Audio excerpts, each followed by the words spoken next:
Good morning. I'm Dr. Sai Ramakrishnan, and today we'll see a class on calcium metabolism and vitamin D. Okay. So, why is calcium metabolism important in orthopedics? Calcium metabolism is a part and parcel of bone metabolism, and hence you need to know about calcium metabolism to know about the fracture healing in patients.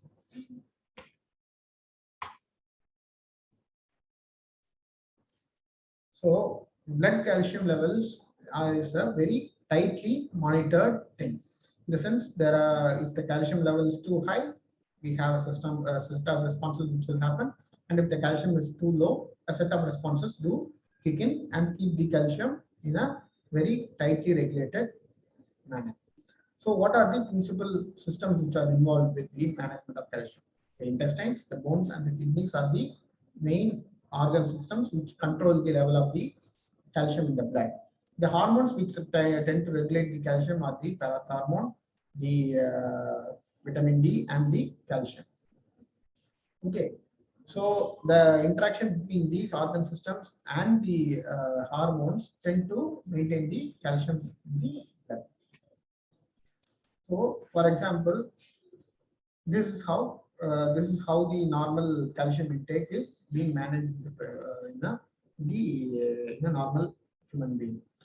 So normally the bones have somewhere around 10 kgs, 100. Bones are the main reserve for the calcium. Okay, so they tend to have a higher quantity of calcium in the bones. So when we intake, for example, a normal average intake of calcium in a human being is around 1000 mg, out of which around only one third, around 350 mg is being absorbed by the intestines, which are being transported to the intracellular fluid, which is then tightly maintained by the body with the help of the organ systems and the enzymes.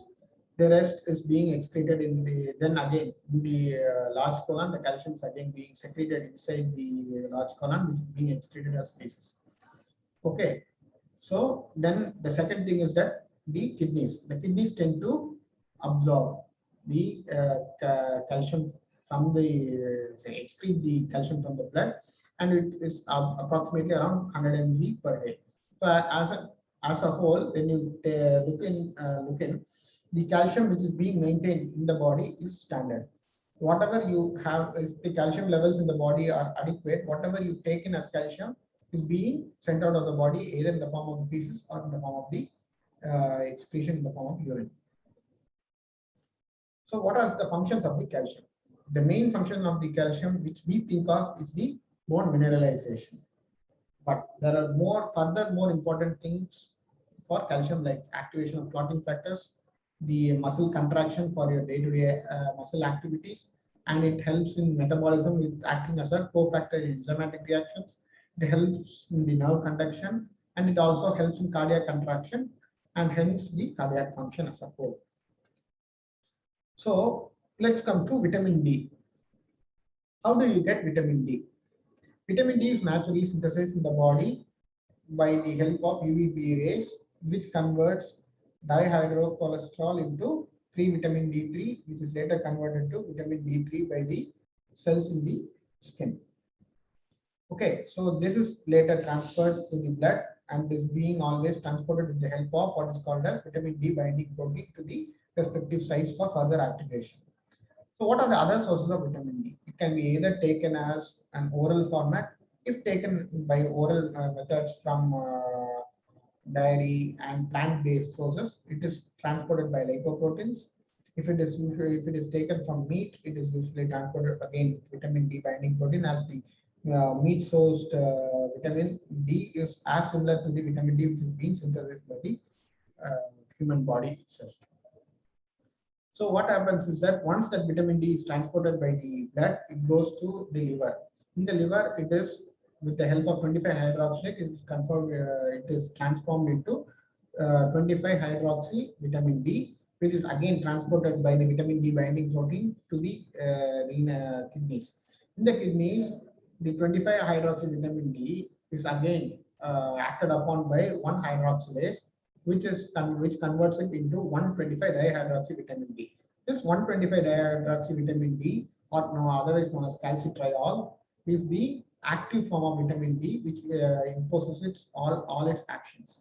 So as you know, for your vitamin D to be synthesized in a human body, you need the role of skin, which synthesizes vitamin D, and later the liver, which processes 25 hydroxylase and produces 25 hydroxy vitamin D, and finally the kidneys has to function to produce 1 hydroxylase, which converts 25 hydroxy vitamin D to 125 dihydroxy vitamin D3 or the calcitriol.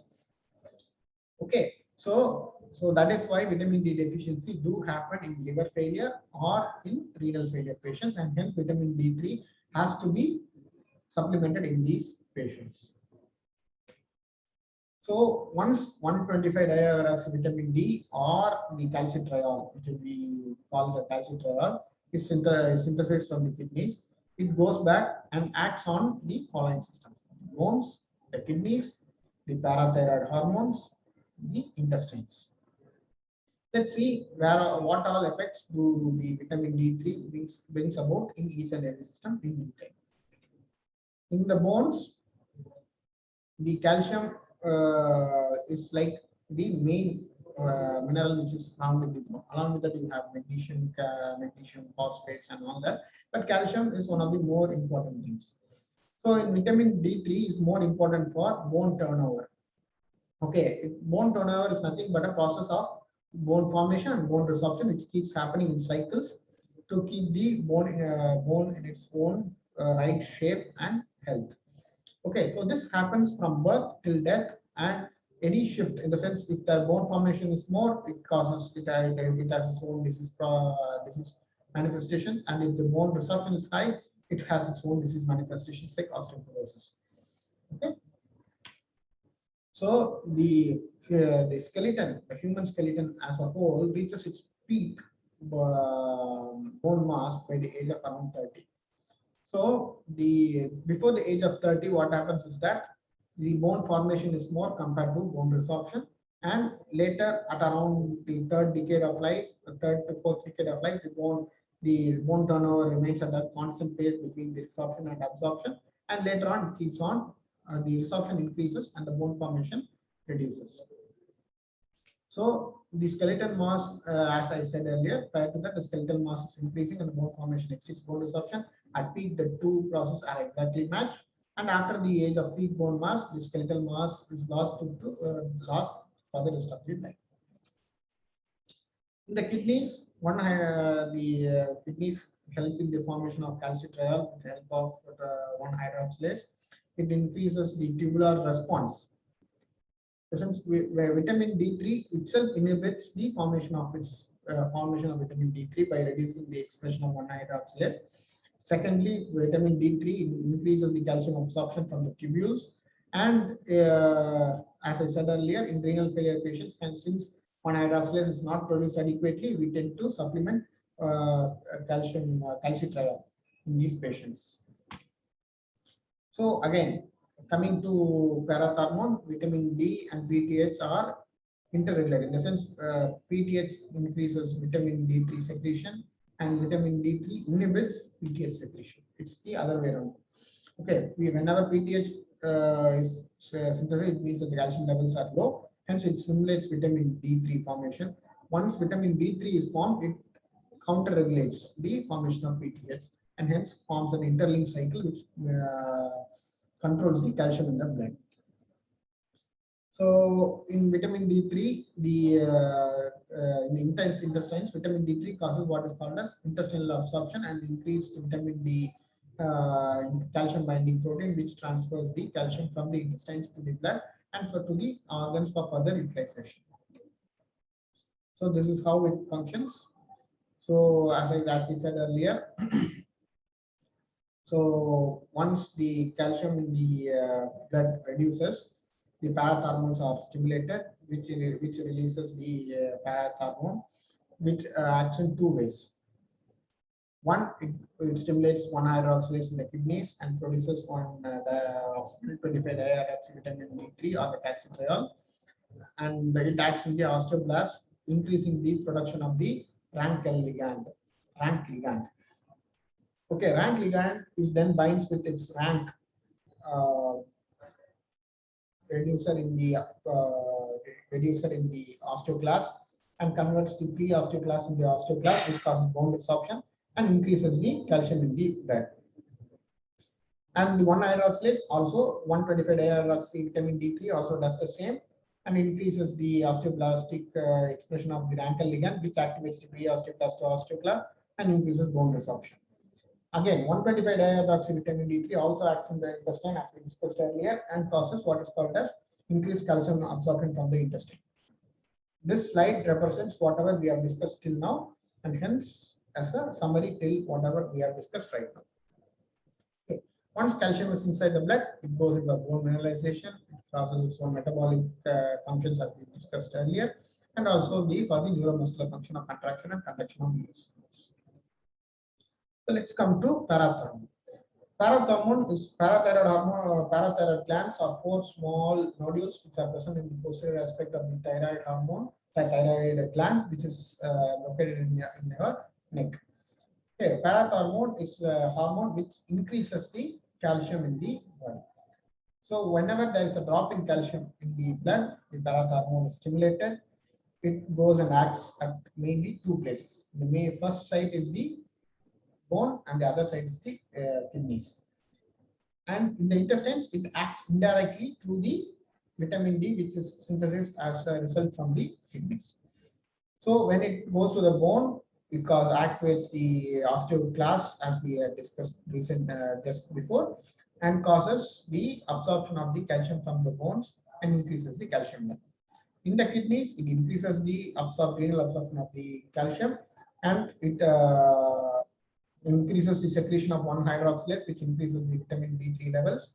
And finally, that vitamin D3 goes to the intestine and causes calcium absorption. The opposite of parathyroid is calcitonin. So calcitonin has the function of reducing the blood calcium levels. Whenever there is an increase in the calcium level, what happens is that the thyroid, the parafollicular C cells of the thyroid do secrete what is called calcitonin. Whenever calcitonin is secreted, it acts in 2 places, the kidneys and in the bones. In the bones, it downregulates the formation of Rankel ligands, and it also deactivates the osteoclast, thus reducing the amount of bone resorption which happens and increasing the bone deposition by stimulating the osteoblasts. In the kidneys, it reduces the 1-hydroxylase levels and also reduces the amount of calcium being resorbed by the kidneys. And finally, as a result, the calcium level drops and the calcium returns back to being normal in the blood. So what happens if the calcium level is high? We call it as hypercalcemia. Okay, so whenever a patient has hypercalcemia, it has its own set of symptoms. See, the signs and symptoms depend upon how the hypercalcemia happens. The symptoms may vary upon from person to person, on which the calcium levels vary, and hence it's not a fixed value beyond which the symptoms might occur. So what are the causes of hypercalcemia? The cause of hypercalcemia can be divided into 3 things: hormonal, non-hormonal, and drugs. In hormonal, the deregulation between the primary hyperparathyroidism and hypervitaminous D3 cause hypercalcemia. In non-hormonal causes, it can be due to renal failure and otherwise known as milk alkali syndrome, where we lose calcium from the intestines. The other drugs which increase calcium levels in the blood are the thiazides and lithium. So what are the signs and symptoms of hypercalcemia? We'll see system-wise. In CNS, we find what is called as altered behavior, lethargy, depression, decreased alertness, confusion, and finally the patient might end up in coma due to altered CNS functions. The GI symptoms include anorexia, constipation, nausea, and vomiting. In renal, the patient has diuresis, impaired concentration ability and hence lead to dehydration and the risk of renal stones. In the bones, hypercalcemia is associated with increased bone resorption because of some other factor, hence increases the risk of fracture. In the cardiovascular status, it increases the tone of the vessels and the heart and increases the basal tension and it produces hypertension in these patients. Hypocalcemia is a state where the calcium level in the blood falls below the normal range. And most probably it is due to the reduction in the ionized calcium level in the blood. And hypocalcemia is very uncommon unless induced. It's usually caused due to wrong administration of drugs in patients. So the causes of hypocalcemia are hypoparathyroidism, hypovitaminosis B, and organ dysfunction. The hypoparathyroidism is, that is what I said, it is mostly induced by us doctors. So post-surgical, most commonly because when in post-surgical cases, when a patient comes and we do not manage the patient adequately, the patient might end up having loss of parathyroid hormone, which causes loss of calcium and hypocalcemia. The second thing is autoimmune diseases which affect the parathyroid gland, reducing the secretion of parathyroid hormone.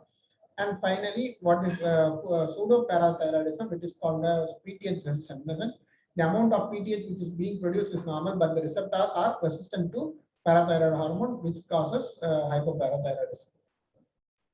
So hypovitaminosis D3, it can be of either deficiency or the problem with the metabolism of vitamin D3 seen in rickets and osteomalacia. Finally, in organ dysfunction, where the organs which are used for absorption of calcium are not functioning well, and hence the vitamin D and parathyroid are not able to produce the effect, causing calcium deficiency in these patients. So, what are the signs and symptoms in calcium deficiency? The signs and symptoms in calcium deficiency can be again seen in neurovascular, the central nervous system, and the cardiovascular complications. In the neuromuscular state, we see what is called as involuntary contraction of the muscles, which is called as tetany. The most susceptible nerve for that is the seventh cranial nerve, which is the facial nerve, which we usually use to elicit the tetany by tapping upon the parotid muscle, parotid gland of the patient, which induces the contraction of the muscles in the face and also produces numbness. And what is the other sign which we use is what is called Trousseau's sign. Trousseau's sign is nothing but whenever the circulation, whenever we apply high pressure to the muscles of the limb, then they go in for contraction in hypovolemic, hypocalcemic status, which is called as Trousseau's sign. In CNS, the patients have irritability, seizures, personality change, and may have impaired cognition of understanding things and persons regularly. The other thing is cardiovascular thing. It causes what is called as QT prolongation due to inadequate muscle contracture in the heart, which is manifested as QT prolongation on ECG. It can finally, it may even lead to what is called as cardiac arrest, electrical cardiac arrest due to the absence of calcium to affect a contracture of the cardiac muscles. So we come to the end of calcium metabolism. Any doubts? Anyone can ask.